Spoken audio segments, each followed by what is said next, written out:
البنات، كما شفتوا في بداية الفيديو انه انا اليوم راح نتكلم لكم على افضل صبغة انا درتها لشعري وكانت النتيجة رائعة. اول صبغة هي من لوريال باريس، هي اكسلانس. هذه الصبغة انا راني دايرتها. لهذا انا خليت العلبة باه نوضح لكم. انا درت على شعري. شعري يخرج في هذا اللون، لون جميل اشقر رمادي، لون جميل كثير كثير. خصوصا انه يناسب يعني اللي عندهم شعرهم كيف نقول لكم شعر ناعم، يعني ما راحش يخرب لهم شعرهم، ما راحش يسبب لهم تقصف، ما راحش يسبب لهم جفاف في الشعر. لهذا انا هذه عجبتني بزاف. خصوصا انها راح تحمي لك شعرك، راح تخليه اكثر لمعان، تعطي له اللون اللي في العلبه. لكن انا نقول لكم انه هذا اللون اذا حبيتي تتحصلي عليه لازم يكون القاعده شعرك، يعني لا باس ديال شعرك لازم تكون اشقر. يعني ما راحش يعطيك نفس النتيجه اذا كان شعرك غامق، يعني اذا كان اسود ما راحش يعطيك نفس النتيجة. لهذا إذا حبيتي تلوني شعرك لازم تراعي لون شعرك الحقيقي، وتراعي الأشياء كثيرة، منها مثلا هذا اللون. كما قلت لك إذا كان شعرك أشقر فاتح يعطيك هذا اللون. إذا كان الأشقر الغامق إلى بني فاتح يعطيك هذا اللون. إذا كان أسود يعطيك هذا اللون، يعني يعطيك لون بني غامق. لهذا إذا بغيتي ديري إلى هذه الصبغة لازم لك تفتحي شعرك أولا.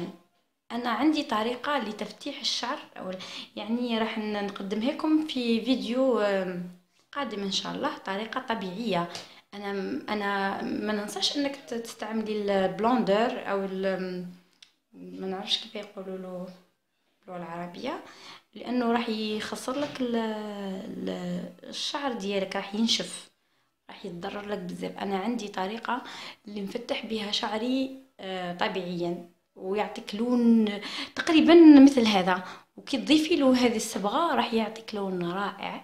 هذه ننصح بها كل فتاة تحب التغيير، تحب تلون في شعرها، انها تستخدمها. ما راح تندم، ما راح تضر لك شعرك، ما راح يتقصف، بالعكس راح يكون ناعم، يكون يلمع، يكون شعر يبان طبيعي، ما يبانش مصبوغ.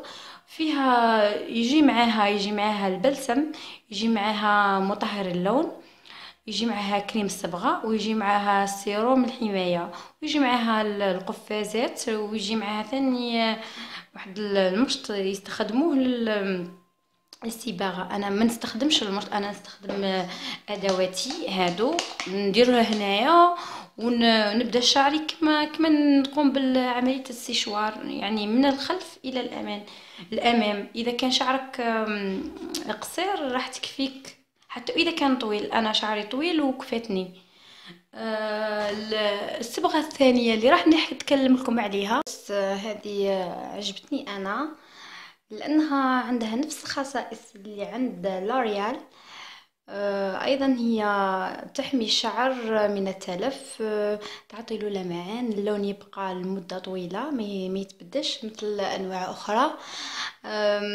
تغطي الشيب بنسبه 100% مثل لوريال. هذا اللون اشقر فاتح، راكم تشاهدوا فيه. هذا نفسه اذا تبعتي الخطوات والارشادات راح تحصلي على نفس اللون اللي في العلبه، اشقر فاتح.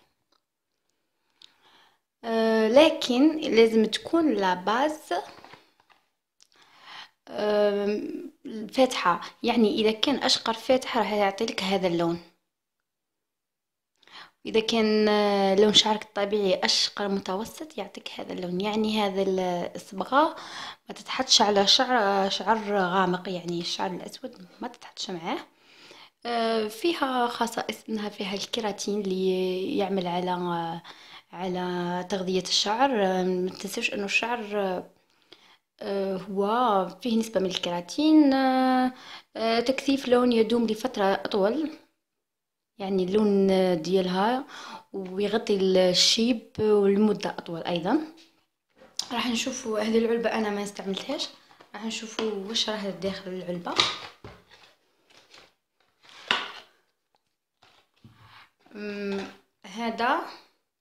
هذا كريم التلوين، هذا الأنبوب هو كريم التلوين.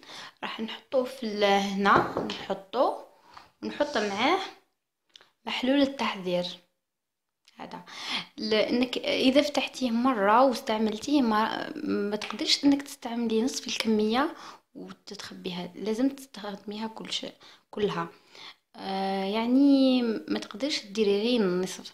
وكان خطوات لازم تعمليها، هي اختبار الحساسيه، يعني ديري على مكان من الجلد وشوفي اذا كان عندك حساسيه ما تستعمليش هذا البرودوي.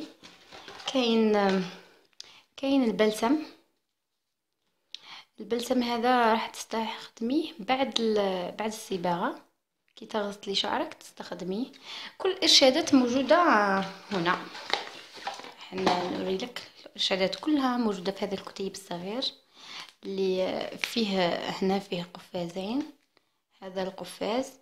كاين المحلول شامبو ابخي شامبو من هذا الماركه. هذو القفازين استخدميهم، ما تستخدميش بيدك.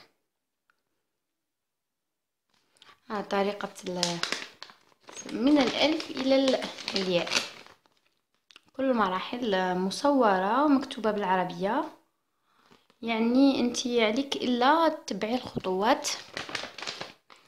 جميله هذه الماركه.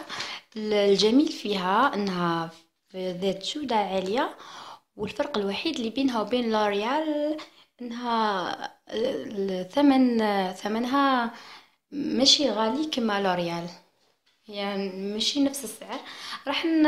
في صندوق الوصف ان شاء الله راح نكتب لكم اسماواتهم، وراح نكتب لكم الارقام واللون اللي راح يعطي لكم، لانه مهم ان كل رقم عنده لون، ماشي اي ماركه. يعني لوريال فيها الوان كثيره وكثيره. شو نقول لك، انا ان شاء الله نكون فتك، ان شاء الله نكون ما نسيت والو على هذا الموضوع. واذا نسيت ما عليكم الا تسالوني. ننتظر في تعليقاتكم، ننتظر في لجام، ننتظر في اشتراككم. ان شاء الله نستفادوا كامل. انا راح نخصص لكم اذا عجبكم الفيديو، راح نخصص لكم فيديو خاص بالالوان والصبغه لوريات، لانه بزاف سالوني على الصبغه لوريات مش لوريال، لوريات. والالوان بالتدرج راح نعطيك مجموعه من الالوان مع مجموعه من الارقام، كما حنا نقولوا كل رقم واش يعطي لك لون. ان شاء الله نكون فدناك ولو بقليل. نتلاقوا في فيديو اخر. مع السلامه.